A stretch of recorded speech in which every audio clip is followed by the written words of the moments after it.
So welcome everyone. It's great to see you tonight. My name is Karen Davis and I'm the publicity director for the Camera Club of Richmond. We meet on the second Wednesday of each month, and here lately it's been all Zoom, so since April of 2020, and we'll continue to Zoom until it's safe to not Zoom anymore. But anyway, we're glad to have folks here. We've had a little bit of a social half an hour leading up to this, and we have a lot of our former members on and some guests. So it's really great to see everyone here. We are glad to have you. The program tonight, we're going to start out with a presentation at 7 o'clock. And then after that, we'll have a little bit of a Camera Club meeting just to go over some things that you might need to know about. So stick around after Doug finishes his presentation to find out what's going on and the kinds of things that we're doing here as much as we can in our COVID environment. So I am going to turn it over right now to our Vice President, Bob Pappas, and Bob is going to introduce our speaker for the evening. So again, welcome, and we hope you enjoy the program. Greetings, everyone. I'm Bob Pappas, Vice President of the Camera Club of Richmond. Glad to see we've got a pretty good representation out here today. I'm looking at least 38 participants, which is really cool. And it's going to be an honor today for us to have one of our board members do a presentation on covered bridges. Doug Turner is our treasurer and librarian, and he's also a well-traveled photographer. He's been out the West Coast every year for the last 4 or 5 years or more. And he has a studio at the Artworks, room number 111. And in there, you'll see a lot of beautiful Southwest themed photographs. And he also has covered bridge photographs in that studio also. He also has a website, and we can find his link to the website on our newsletter. And Doug is also a person that's got me involved in photography. I don't know if better, but he's the guy that got me in all the trouble with my family. So I appreciate everything's done for me. And with that, I will turn it over to Doug. His presentation will be on covered bridges, and it should be a very great presentation for us all to see.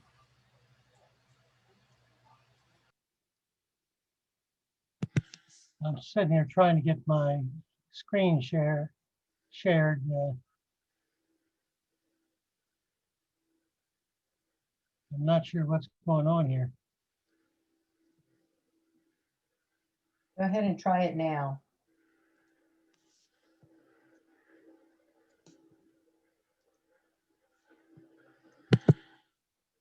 Karen, go ahead and hit all participants. It's been turned on to all participants.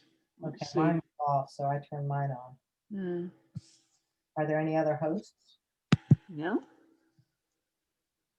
you and me. Any luck, Doug? I'm still trying to share the screen.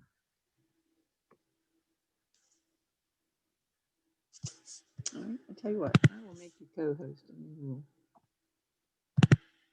should work. When I share the screen, I get whiteboard, Microsoft PowerPoint, all other things saying unknown. Is it PowerPoint that where your slideshow is in PowerPoint? Yeah. Yeah, then bring up PowerPoint. And then once it's up, we'll be able to see your screen and you can start with your slides. It is up. It is up. Okay, we are not seeing it.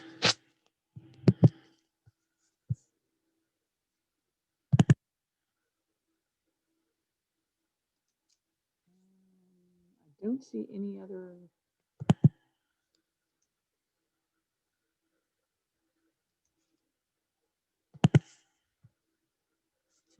Do you have anything else you can share so we can see what might be causing the glitch? Lightroom.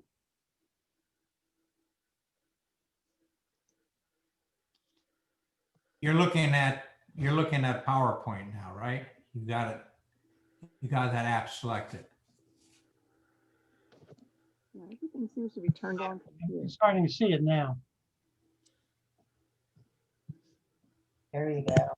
There we go. Hey, hey, This is one of a couple of slides. So there's only one slide, and then I'm going into Lightroom itself for the actual slides. This bridge you see in the background is probably one of the best ones in the area. It's a Virginia bridge. It's humpback down near Covington, Virginia. And it was selected as the cover for the 2017 calendar for the National Association of Preservation of Covered Bridges. And it's my favorite. Covered bridges. I was going to ask how many people, I'm knowing you can't raise your hands, have actually seen a covered bridge. Being in central Virginia, that's probably problematic for most people since all of the bridges in Virginia are out in the west and the other side of I-64. But those of you that are near covered bridges, have seen covered bridges, it's very easy to fall in love with them. It gives you a sense of the past in this country, and people that live around them fall in love with these things and fight to the death to keep them in play. Now, my first covered bridge I saw back in early 2002, maybe. I was working at Capital One and had a team outing. We went out to a corn maze in Western Virginia. And my team finished that maze early, and we heard there was a covered bridge in the nearby area. So we hopped in a car and went out and ran across it. And that was my first sighting of a bridge. And didn't get back to that bridge until 2012, about 10 years later. In 2012, I attended a workshop, photographic summit in Arizona with Alan Brio and Jeff Shealy.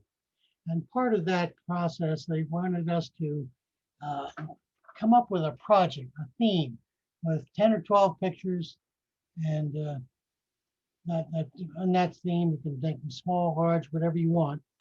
And to come back the following year with that presentation. Well, I didn't know what to do. All of a sudden, that covered bridge I saw 10 years earlier came to mind. So I set out looking for where all the bridges were in Virginia, and that was going to be my project. Well, by the time I finished that, it wasn't quite enough shots that I really thought were good enough to be put into the project. So I expanded the search out into West Virginia.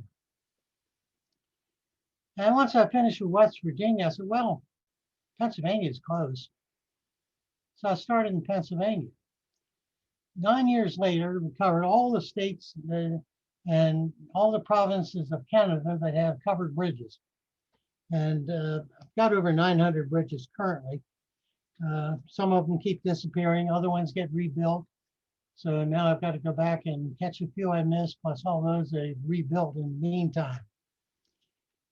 So my little project of a dozen, like most things I do, I don't know when to stop. I just got carried away and went overboard. Currently assembling these images now into I'm going to publish them in a set of books, going to be probably 6 or 7 volumes because of the number of pages. I'm going to run about 2 to 3 pages per bridge with a color photo, a chart of its statistics, and a brief rundown on its history. But with 3 pictures each, that's over 2,700 pages. So it's a little large for a single book, even though it's only 3 pages per bridge. But I'm a little bogged down now. I'm ready to go, except for the histories. The histories are bogging me down a little bit. Now, covered bridges were developed early in the United States when the population started expanding and farmlands were increasing to the west. And there was lots of streams and creeks and ravines that had to be crossed reliably during all types of weather. The standard bridge with the stone bridge and the flat roadway bridge, it just didn't last. It got washed away quite often. So they came up with the covered bridge. They're built out of wood, at least in those days they were, still are mostly, to cover these things. Now the bridges are not covered to keep people dry. They're not covered to keep livestock dry. They're covered to keep the bridge supports themselves out of the weather.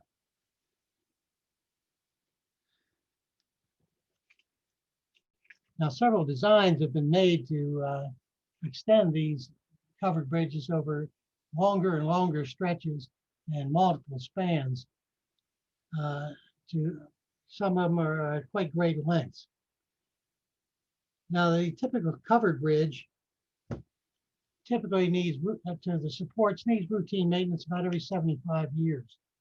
The modern steel and concrete bridges about every 10 years.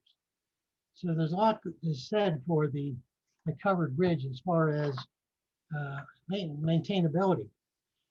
Their main problem, why they're not in more prevalent use today, is that it cannot take high-speed traffic for the most part, and nor heavy traffic.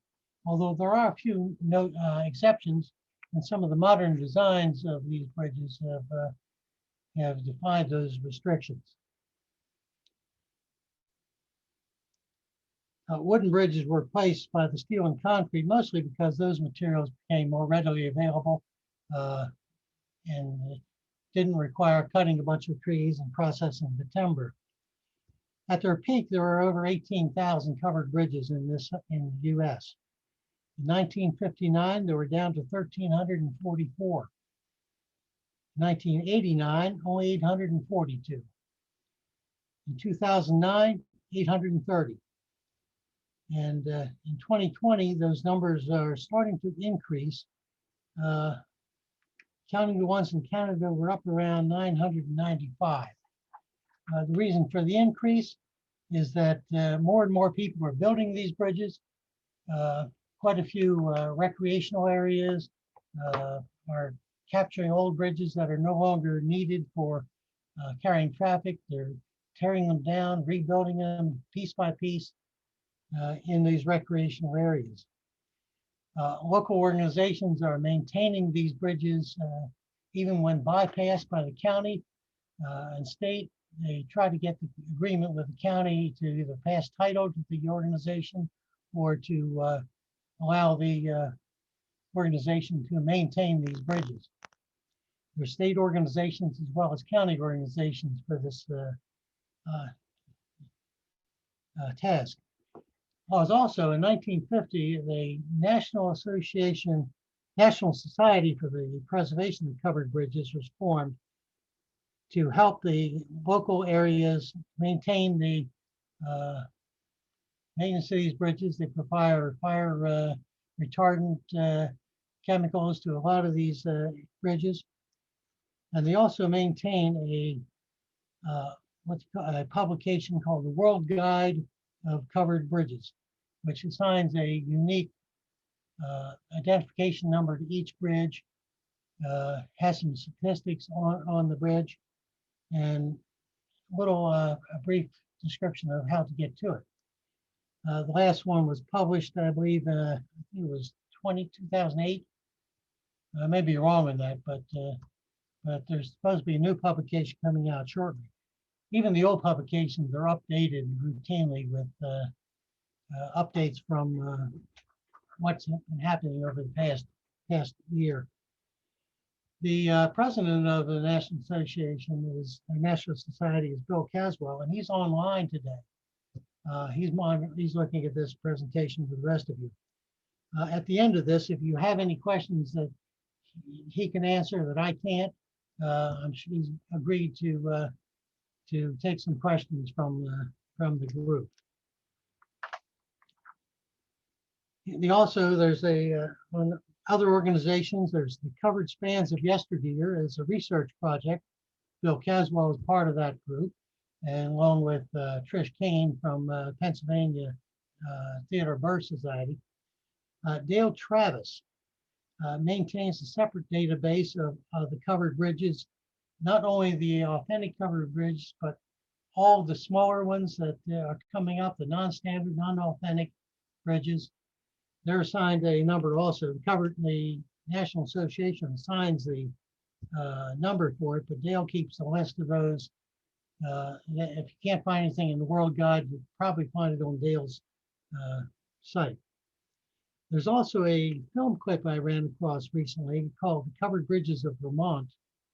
I'll put a link to that in the chat here later on if you want to go there and take a look at those. Canada got a late start in their covered bridges. Most of those were constructed after 1900. Most of the US bridges are prior to 1900, with a scattering in the early 1900s. The longest covered bridge in North America is in Canada. It's the Carleton Bridge, Heartland Bridge in Carleton County, New Brunswick. It's 1,282 feet long over many spans, and it's a two-way traffic, a bridge with two-way traffic, and it also has heavy use. The third longest bridge in North America is the Marchand Bridge in Quebec, 499 feet. Fourth largest is, I forgot the name of that one. Anyway, that's at 495 feet. That's Perrault, the Perrault Bridge. And there are approximately 156 covered bridges in Canada, mostly divided between Quebec and New Brunswick. I'm going to shift here to another.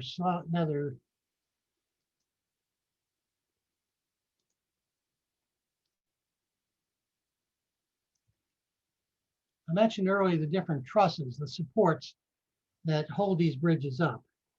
The most common are the king posts. Can you see is my mouse visible? Can someone tell me? We're still seeing your cover page, the Covered Bridges of North America. You're trying to shift to a different application? Yes. You may have to stop sharing and then start sharing again. We ran into that problem with another presenter. Okay.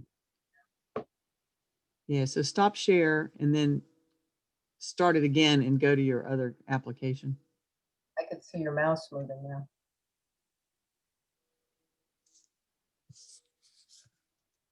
All right, I mentioned the arches. Can you see my mouse up there in the upper left? Yes, we can. All right, king post is one of the most common. Queen post next to it. The town lattice, that one's very common in the more southern states. The burr arch, all through Pennsylvania, the large majority of Pennsylvanians are using the burr arch. And the Howe truss, the Howe usual, is one also found in a great number of areas. Hey, Doug, could you press F to bring that up full screen? I did. All right, we're still seeing your menus overlapping a little bit. So we can't quite see the structures to the left or the right. We see the middle one's fine. Oh, that's much better. Oh, not Full screen now? no. Go back to display. Yeah, that's good. It's pretty big. How about that? Still see it? It's a blank screen on mine. Go back to the last one. Go back to develop mode. That was probably your best bet. Well, heck. I had it on lights out, which hides all the Lightroom features except for the image. Can you see any of the image? You may have to Yeah. Pardon? It's just a white rectangle in the center. We can And still see nothing- your menus. Nothing in the rectangle. No, All right, we'll deal from here. no, same thing. Okay, you can see it now, right? No. You cannot see the image? I'll pass through the cross designs here. That's the Hillsgrove Bridge in Pennsylvania, and that's a Burr type. You can see the arches here. Can you see the mouse now? Uh-huh. That's in Pennsylvania. Another example of the Burr is the Academia. I think these things are pretty inside. The lower part of your picture is cut off by your little preview icons. I mean, we can see pretty good, but I'm just, when you were scanning with your mouse, we could see Still that. there? You're still seeing the, Yeah, it's the film strip. We're still seeing the film strip at the bottom. Oh, no, now, there we go. all right. Yep, you got it. This is Riverwalk. This is a Warren Trust, and it's in New Hampshire, and it's a pedestrian-only bridge. It's a fairly new one.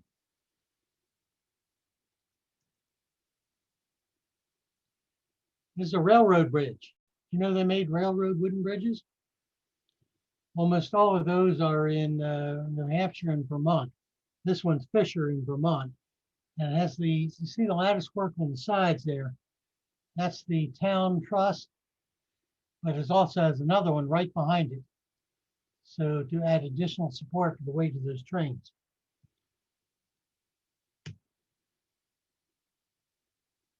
Smith Bridge in Delaware, also a Burr. Sandy Creek. Now here's your first Howell Trust.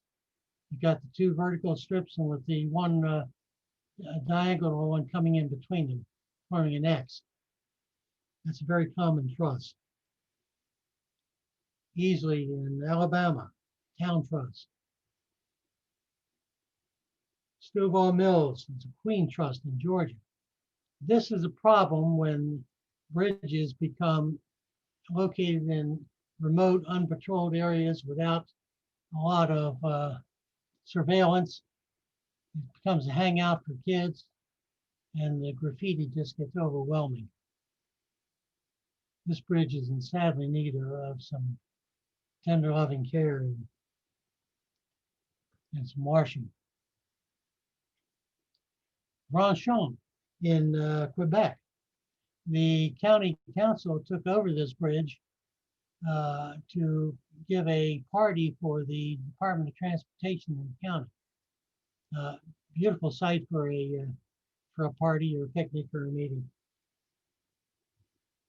Makes it difficult to get a good shot of the bridge though.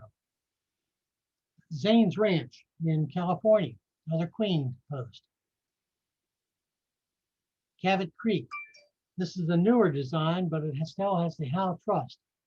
The inside of some of these bridges are very picturesque. There's a lot of viewing ports. This one can handle heavily loaded traffic, and it is very high. Here's a viewport that's not planned. The Copeland Bridge in New York. Someone has cut out several planks to get a good view of the Cataract Falls from inside the bridge. Hey, Doug, Yes, can you close the menus on the right? I thought they were closed. Not on the right, no.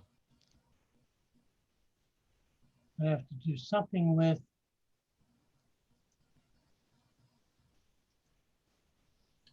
There. There you go. Doug, you need to give a class on how to close the menus on the left and right. I know how to do it. The, That's a class. I've never all the gallery views were blocking it. I couldn't see it. seen. Might want to leave the develop module too. This is looking out of a Point Wolf Bridge in New Brunswick. What you're looking at there is the Bay of Fundy. Yeah. In Panagra, in Oregon, another Howe Trust. You can't see the truss out very well, but it gives you a beautiful panorama of the river that it's crossing.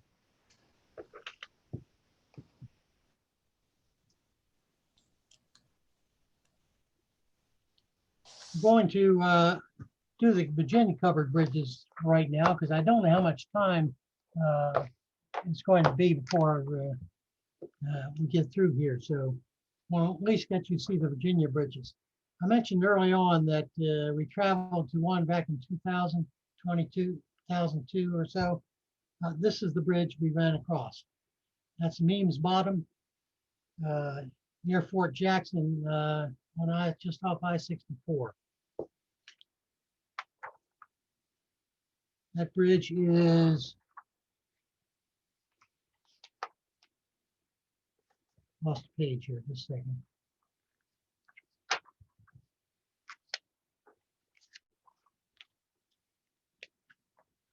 There are 6 total standing bridges in Virginia at the moment. Humpback you've already seen. We'll be seeing that again. Memes Bottom is in Shenandoah County. It's 204 feet long. It was burned in 1976, but rebuilt.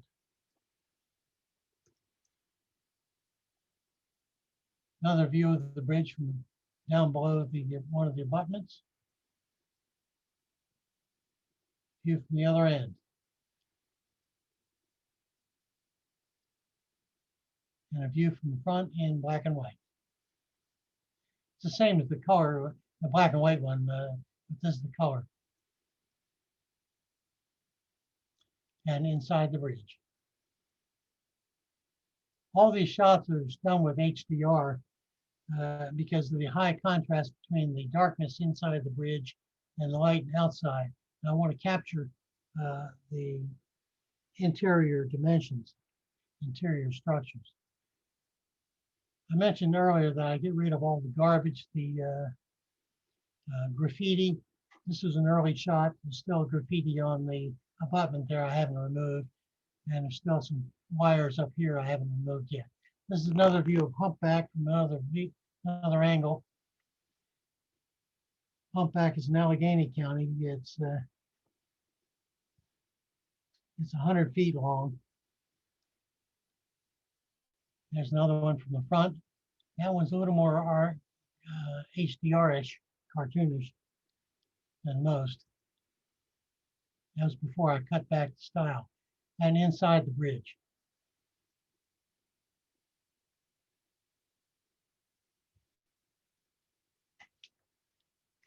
This one is Sinking Creek. It's in Giles County. It's 70 foot long.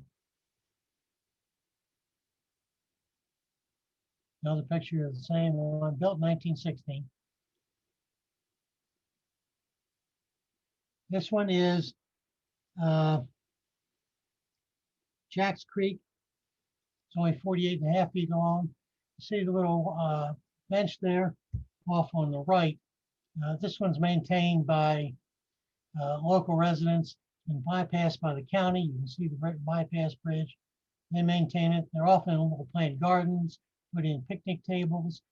In this case, it's a bench dedicated to, I think it's a veteran who died in the war.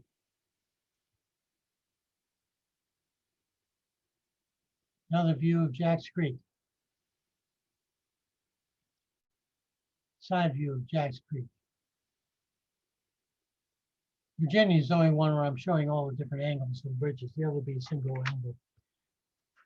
This one is Bob White. That was destroyed by a flood in 2015. There's some talk about restoring it, but so far nothing's been done. Another look at Bob White. And the inside. Can't even see the truss in that particular one. But it actually has a clean post. All right, that extent of the Virginia bridges, there was another bridge, Reynolds Farm Bridge, which I did not have a picture of, but it was destroyed in a windstorm in 2017. It was on private land. So I didn't get a shot of that one. Old and new. This is the newest bridge. It's St. James Road Bridge, built in 2016, and it's 190 feet long. You can still see it's still in its last stage of construction in this shot. Thanks to Bill Caswell for this picture. I haven't gotten up there to take that one yet. This is the oldest bridge. It's still in existence. That's Hyde Hall. It's in the Glimmerglass State Park in New York, 53 feet long, built in 1825. And this is the darling of the bridges in a lot of quarters. Blenheim. Blenheim was destroyed by hurricane in 2011, was rebuilt partially, but not reconnected to the land on the other side. It's a dual bridge. You can see there's two chambers there, one for one way, one for the other. It'll handle dual traffic, except it's closed to traffic and probably will not reopen to it.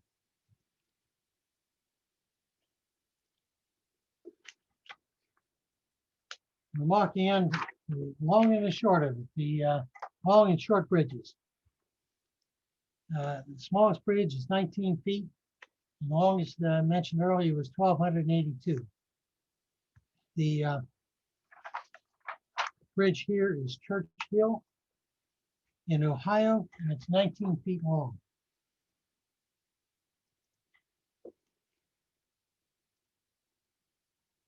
Waldbig in New York. It's just outside of Albany. It's 30 feet long. It's privately owned. I met the owner of this, the doctor who built this bridge with his father when he was a kid. And he's just sold that and has moved on. Wren's Nest in Pennsylvania, 30 feet long. Wagner, 54 feet long, very poor condition. Doesn't look like anyone's going to take care of this one. Prentice in New Hampshire, 35 feet long. Simpson Ranch in California, 75 feet. This one's privately owned. As you see, it's used mainly for storage, as most of the private owned ones are. Forge in New York, 27 feet. That's closed to traffic. I wouldn't even want to walk across that one. It looks very shaky, and that's a nasty drop down there into some pretty rough waters. And here's the non-authentic bridge, Weiss Farms. That one is only 12 feet long, but since it's non-authentic, it does not get into the with the authentic bridges as far as shorts. Bridge types. There's the longest bridge, by the way. That is a Heartland. That's 1,282 feet in New Brunswick. Another view is from this side. Takes traffic from both directions. And very heavily trafficked. Perral Bridge. It's 490 feet, 95 feet in Quebec. Cornice Windsor connects New Hampshire with Vermont. Also, I'm not sure if that's two-way or not. I can't recall. West Union, Indiana, no longer in use.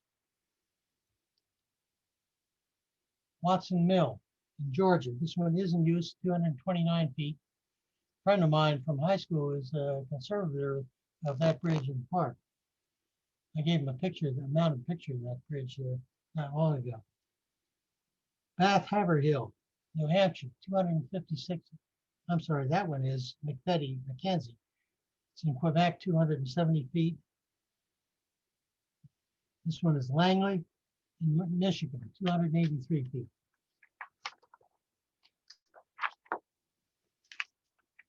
Pedestrian bridges.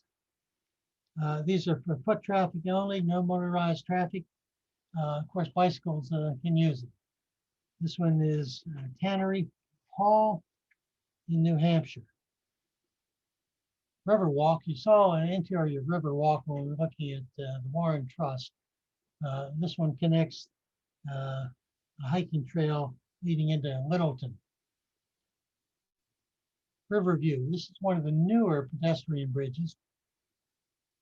This is in Ohio, Ashtabula County, and over top of it, you can't see it right from this view, there is another bridge that spans that entire area from the right and the left of the picture, and that is the longest bridge in the US. That's Smolin Gulf at 613 feet. Here's one I ran across by accident in Quebec. It's a footbridge. I can't pronounce the French well. Le Parc des Appalachians. It's an entrance to a regional park. The Centennial Bridge is located in Oregon. There was a walkway on the highway bridge just off to the left, but that was an issue. So they built this footbridge that spanned the river there at the same point for the protection of the people. Railroad bridges. This one's one of the oldest standing railroad bridges in the country. It's Contoocook in New Hampshire. It's right next to the railroad station where the National Society holds many of their meetings. This is Fisher Covered Bridge in Railroad Bridge in Vermont. It's also used as a small picnic area. There's another view of Fisher. Now here's an unusual. This is the only one still in use. It's Conway. It's Clark Bridge in Conway, and it's part of an small amusement park. And they just run these small little visitor trains through there. This is an unusual one. This is Sulphite in New Hampshire. The train runs over the top and the sports are underneath it. It's an upside down covered bridge. That one took about a mile walk to get to that one. This one's East Shoreham in New Hampshire. And now we get into the double barrel bridges. Philippine. I was corrected earlier on in the pronunciation. It's in West Virginia. It's a dual lane double bridge, one way each way. It's got the dual bird truss on there, and it has very heavy traffic. And it connects a town with most of the living areas on the other side. Pulp mill. It's in Vermont, still in use. And the Roberts. It's in Ohio. It's still in use, but it's entrance to a park area only, so it doesn't get a great deal of traffic. Twin bridges. This is Willard East and Willard West. As you can see, my Jeep is still in the picture under that first bridge. I haven't cloned that out. There's a train coming across the tracks over here to the right. I've got a separate picture of that on my wall where it's black and white, but the train is in its natural colors. One of my favorite shots. Another shot, black and white, it's the same one, different time of year. The pond on the right is frozen over. You still see part of my Jeep sticking out from under that bridge. I should learn to park away from the one I'm going to shoot. There are also twin bridges here, the West Paden, east and west. That one is in, I think that one's Pennsylvania. Yes, Pennsylvania. And we got the Ferme Rouge twin, 1 and 2 in Quebec. This one is still in use also.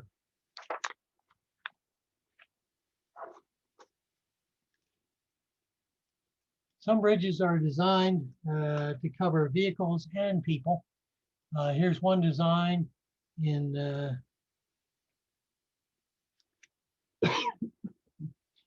New Brunswick. It's Irish River 2.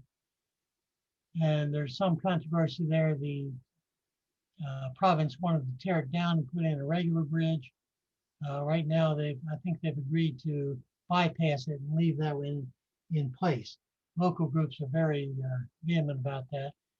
In that particular area, there is a very touristy area with a lot of seafood restaurants and shore sites.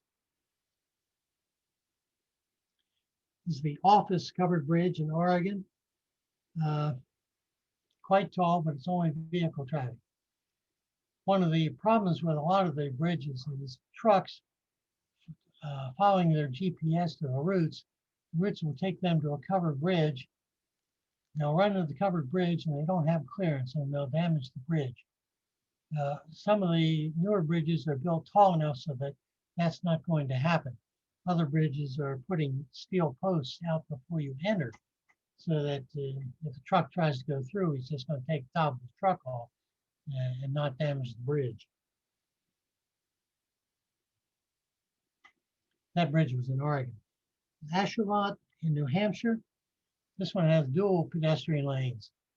I don't know if they're one way or not, but probably not.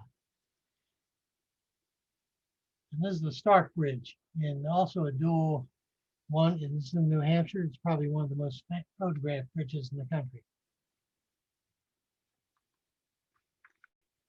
Now we've got what I call an uncovered covered bridge. It's a box pony.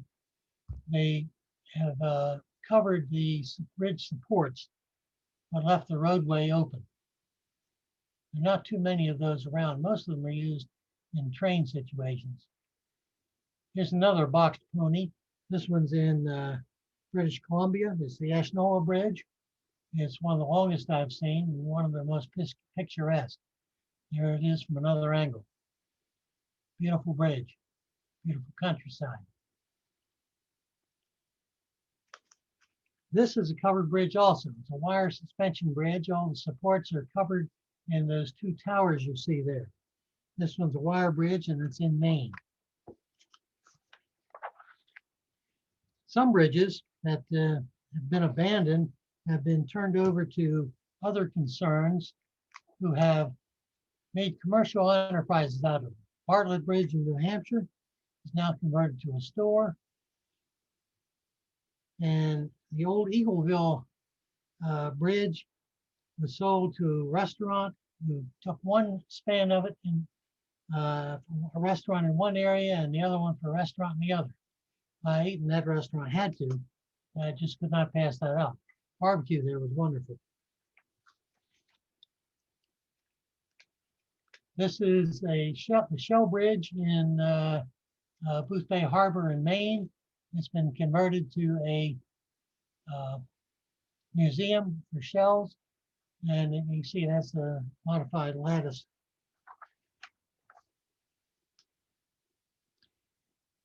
Other bridges around the area that are of notable interest because of their unique size and shape and colorations.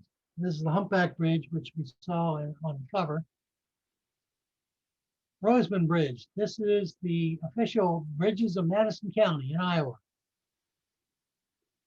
There's a little gift shop on the right where you can buy all kinds of souvenirs signed by Clint Eastwood. I passed on that. Is the Bogart Bridge in Pennsylvania. It's recently undergoing renovation. Tassville. Tassville, when I first came across it, was nothing but a shell. It was being rebuilt. It came back years later, and this was the completed project.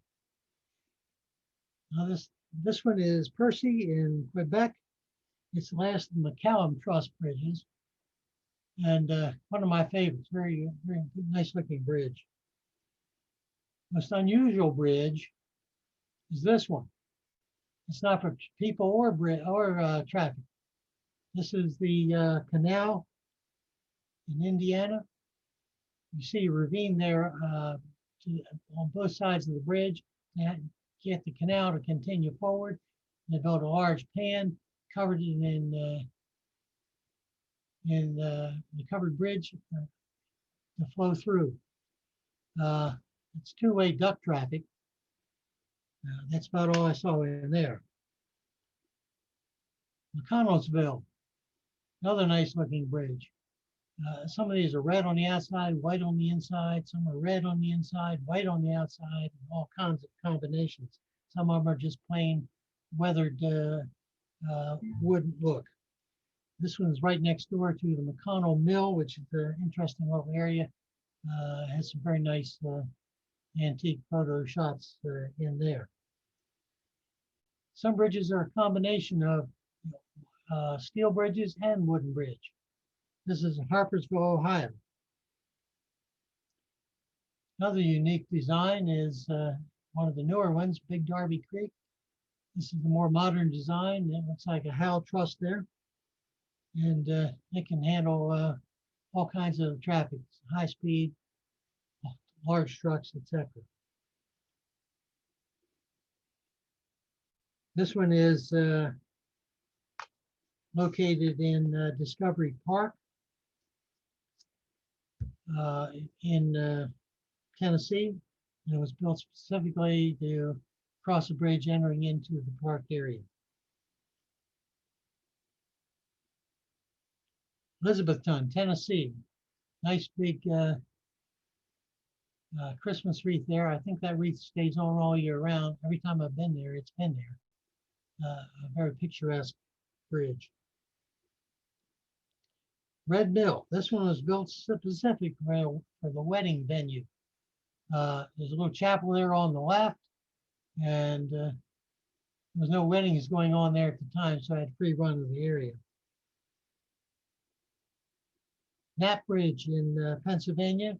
It's covered, but it's had more of an open design. Cousineau, Quebec, very unique design. I've never seen another one like this one. Another unique design. This is Honey Run in California. This was lost in the Camp Fire back in 2018. There's some plans to rebuild it. I don't know how that's coming. I haven't kept up on that. And the Fisher School Bridge looks like a very solid design.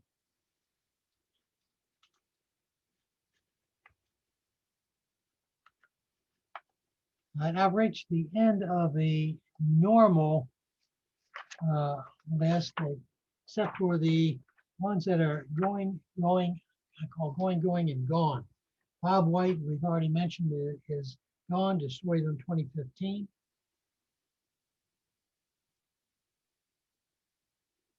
Here's Mill.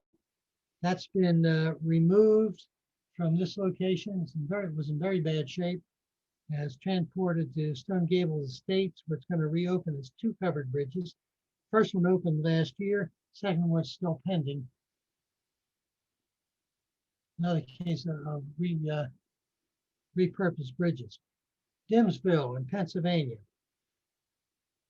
I took a picture of this, and as soon as I got that picture, someone from it's privately owned, someone from the construction crew there ran me off. That bridge collapsed in 2015. There's another picture of another angle.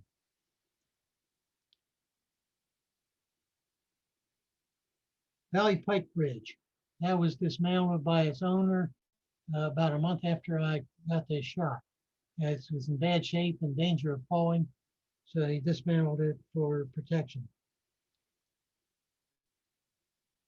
Carlton Bridge in West Virginia, nice looking one, burned by arson in 2017. Was reopened a month later for traffic because the roadway and bed were still in supports were okay, but the top and the sidings were pretty well destroyed. It's being rebuilt. Knowlton Bridge. This one's in Ohio. It collapsed in 2019. There were 4 workers in there and attempting to start the reconstruction of the bridge, renovation. And there were some picnickers there down in the bottom right who heard a large crack noise and looked up and got their phones out, and they took pictures of the bridge's collapse. I'll put the URL to that on the chat if you want to actually watch that bridge fall. There's plans on reconstructing it. French Village. This one's in New Brunswick. It was under renovation when I was there. They would not let me get very close to it. I had to work my way around it. I drove 50 miles around the other way to get on the other side of the bridge. Took a few shots. A month later, they had a heavy piece of equipment riding across, taking some materials the other side and collapsed through the roadway. At that point, it was deemed non-repairable, and they dismantled it.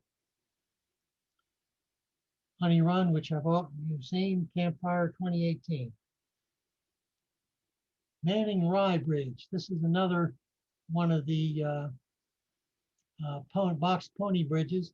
This is private. This is in the Palouse in Washington State. That was destroyed in the Whitman County fire September this year. Felton Mill, it's in Indiana. It's still standing. I don't know how or why, and it won't remain there very long.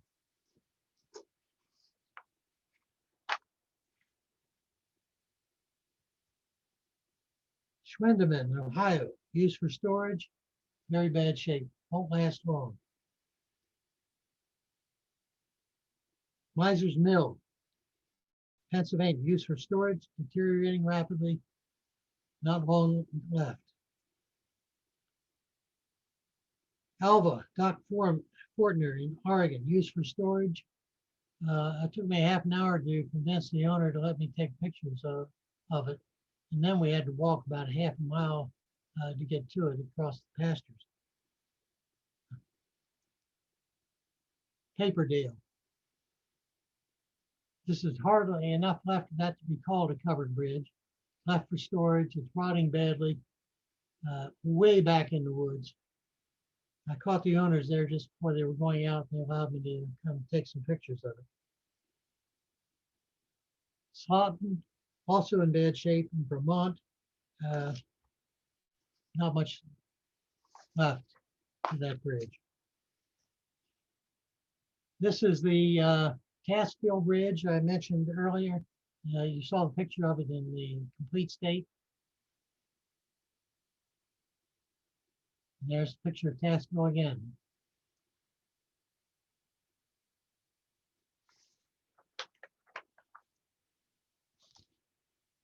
Lost my notes on this one. There's one in construction in Pennsylvania, Martin's Mill. And there it is complete. This is the Delville Bridge. Complete, rebuilt. Johnson Bridge, under construction. There was an older bridge sitting there. They started touring it down and putting a new one up, a similar structure. And there it is, complete. As you can tell, I have to go back and forth on a lot of these bridges. That's the Ballard Road Bridge in Ohio. I got there all set to take this picture, and that's what I saw. That one's has been rebuilt. It's back on its supports, and it's one I have yet to go back and recapture. But it's on my list. This one's in Kentucky. I forgot the name of that offhand, but because I can't find it in my note here.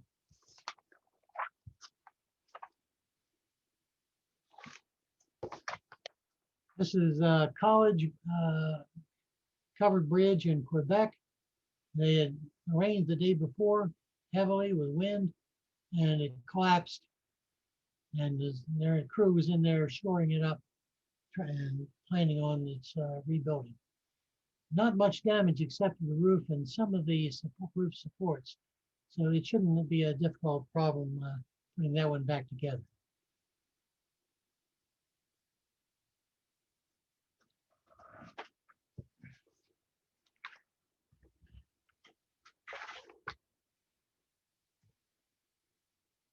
I'm going to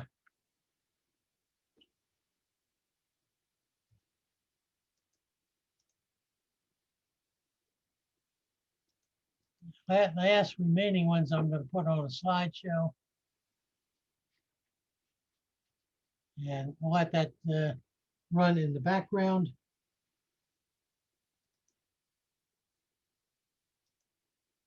While we take questions.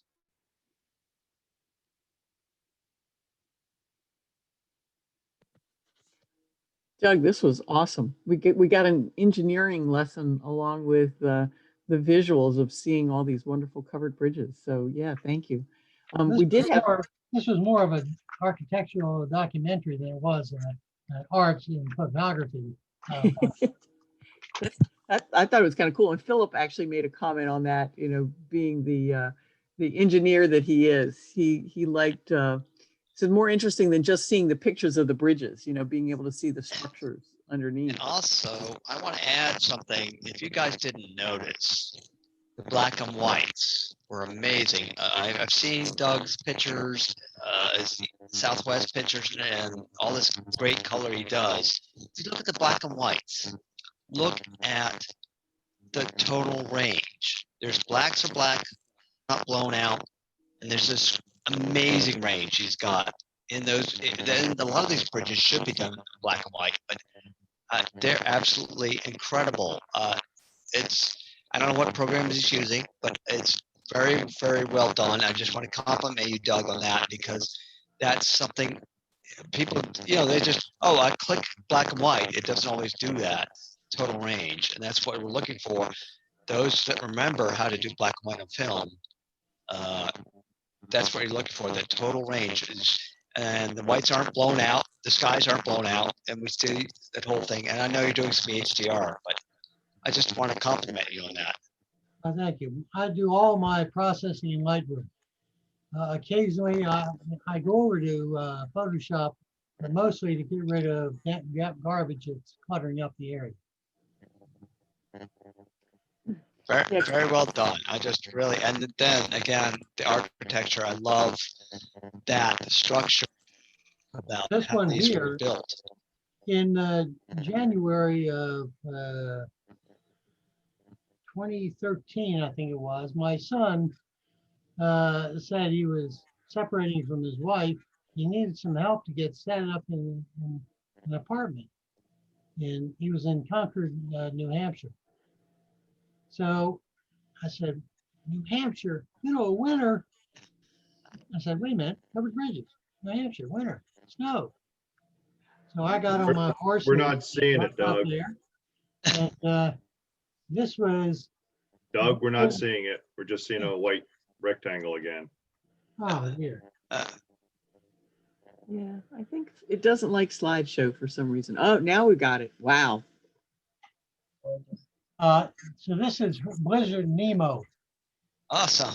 And temperatures were 5 below zero. I got frostbite in my little finger on little venture. And that was one heck of a storm.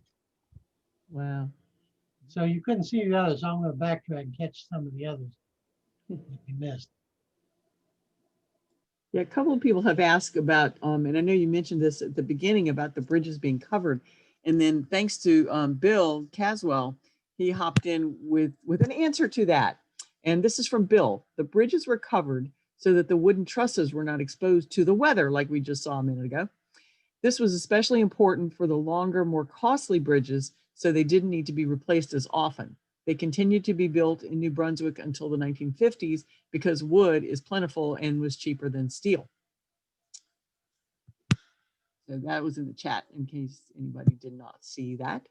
Shashi came back that there was one there, you had a fabulous reflection, and he was commenting how he loved that reflection. Tom is applauding you. Wonderful images and history from John. Marianne says, fantastic, Doug. I've been to many and enjoyed seeing the beauty again. And Rebecca says, thank you not only for your presentation, but for your service. Your dual role as treasurer and librarian. Speaking of reflections, there's another gorgeous shot there. So any other questions? If you would like, type them in the chat or unmute yourself and hop in and ask Doug as we see this gorgeous slideshow.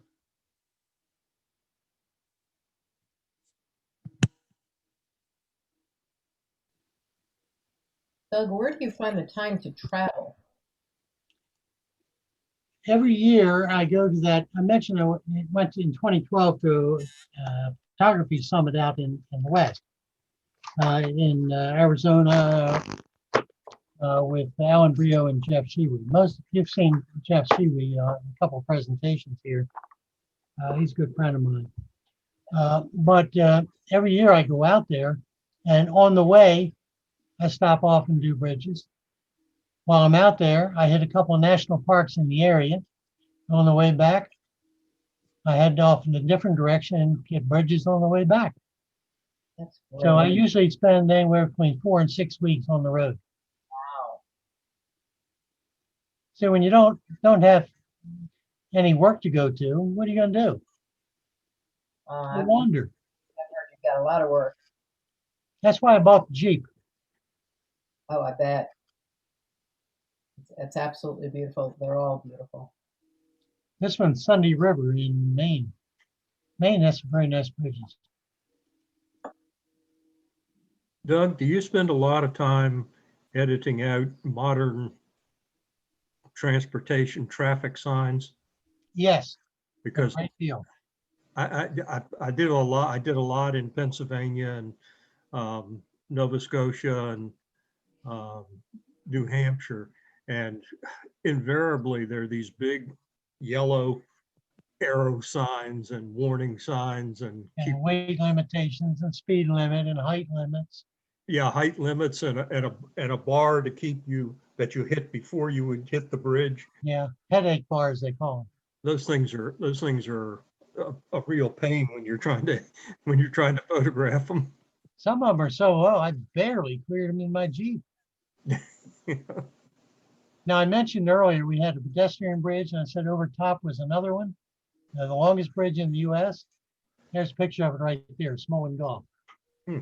That's taken from the steps right at the entrance of that pedestrian bridge.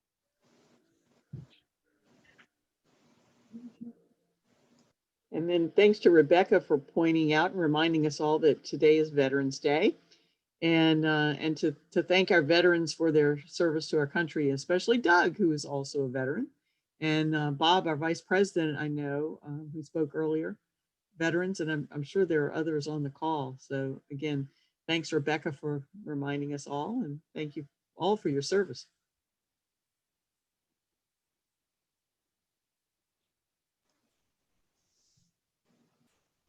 Doug, it's amazing. It was amazing to me to see. I know you've done multiples of the number that I had done. Mine had been sort of sporadic trips.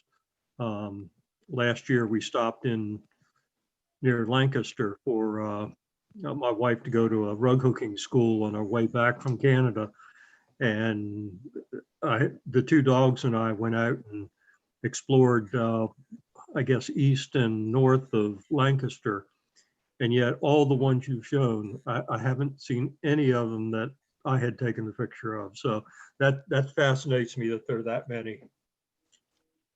Pennsylvania has 192 bridges.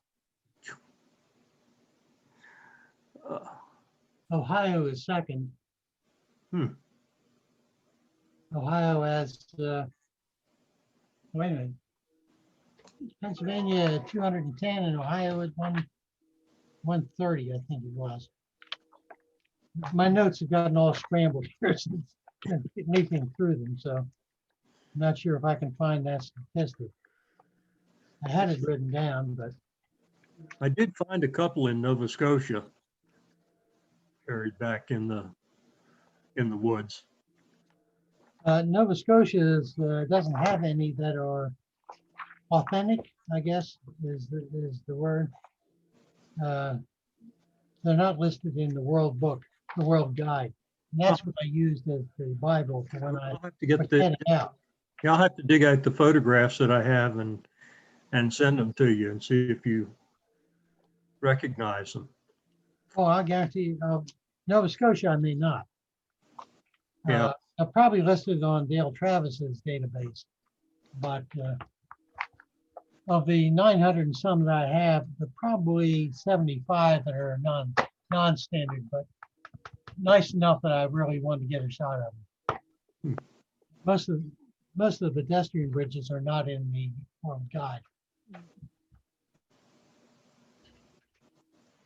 Well, I wish Tom had his microphone because he's been sending us messages. So I'll read this one. This is from Tom Williams. When the local Western Virginia country bumpkin tried to convince folks in Richmond to use his design for the Philippi, I hope I'm saying that right again, the Philippi Bridge, they asked him to prove why he should get the gig and not one of the local Richmond bridge builders. So he slung the scale model across the two chairs and stood on it. He got the bid. I love it. Thank you, Tom. There are a couple of well-known bridge builders still in existence. Milton Drayton and Arnold Drayton. I think Arnold's on National Society's board. He's rebuilding one in, where was that? Is that Georgia? Bill Caswell, where's Arnold working right now? Is that Kentucky? He's working in Kentucky right now. Yeah. He's what, 80 years old? He's 83. 83. Still goes to work every day. Amazing.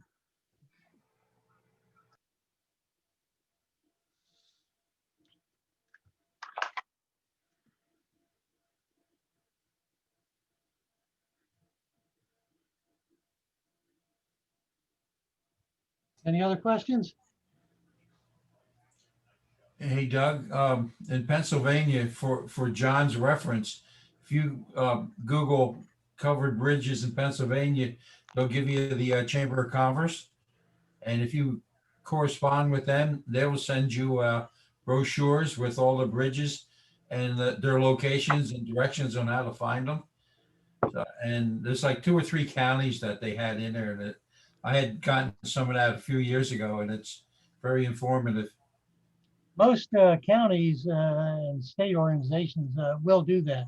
Indiana has marked out several marked road trips, road tours.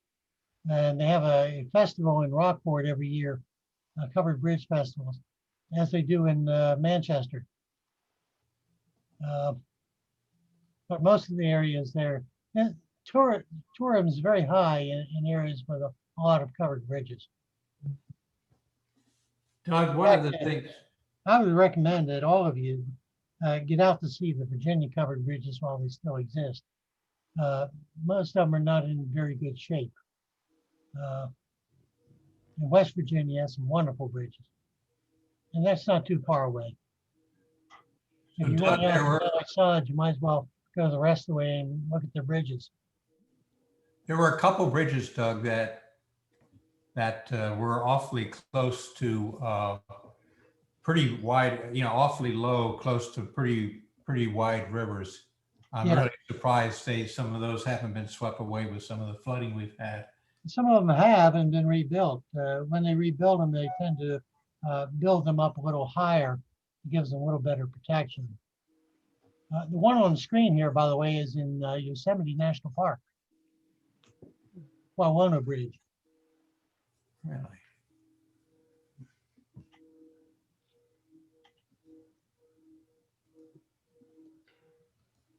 Bill Caswell commented that sometimes you can use the headache bar to frame the bridge. Yes. Yeah, I added the photo in there. I don't know if anyone would be able to see it or not in the chat area. See that? Let me see what happens when I download.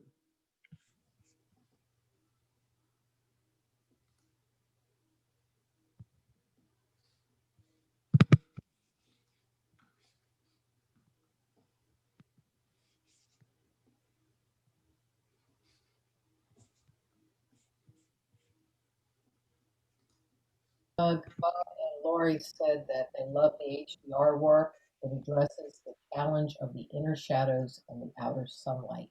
Well done. I love the water under all the bridges. Did a great job capturing exactly where they are and feel the emotion. Looks like that, they should call that one the Swayback Bridge. Yes.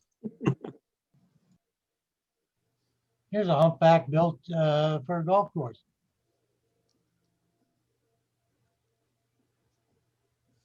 There aren't many humpbacks around.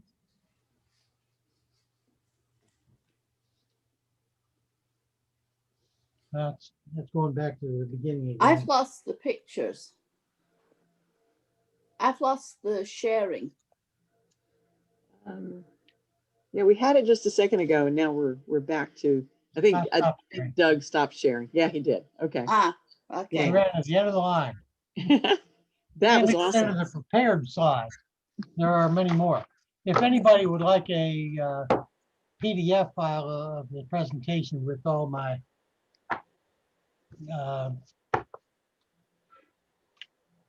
PowerPoint notes and that, send me an email at Doug@DougTurnerPhotography.com, and I'll send you a copy. Okay. All right. Nice And, presentation, Doug. And Doug, actually, we could probably get Terry to put that on the website, and then you won't have to reply to every individual email. Well, I don't want that general distribution. Oh, okay. Camera members. Got it. Well, I won't, I would post it so they can view it, not be able to download it. Well, Yeah, but you can still capture. yeah. Okay, whatever. We'll work something out. Good job, Doug. Good presentation. Excellent, yeah. Yeah. Good job. Thanks, Great job. No, break out the model. Hey, And I thought most of the bridges were in my good old Pennsylvania. You're all right there. Joe, are you hiding down there or something?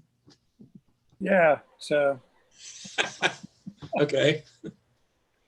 I'm here though. Okay.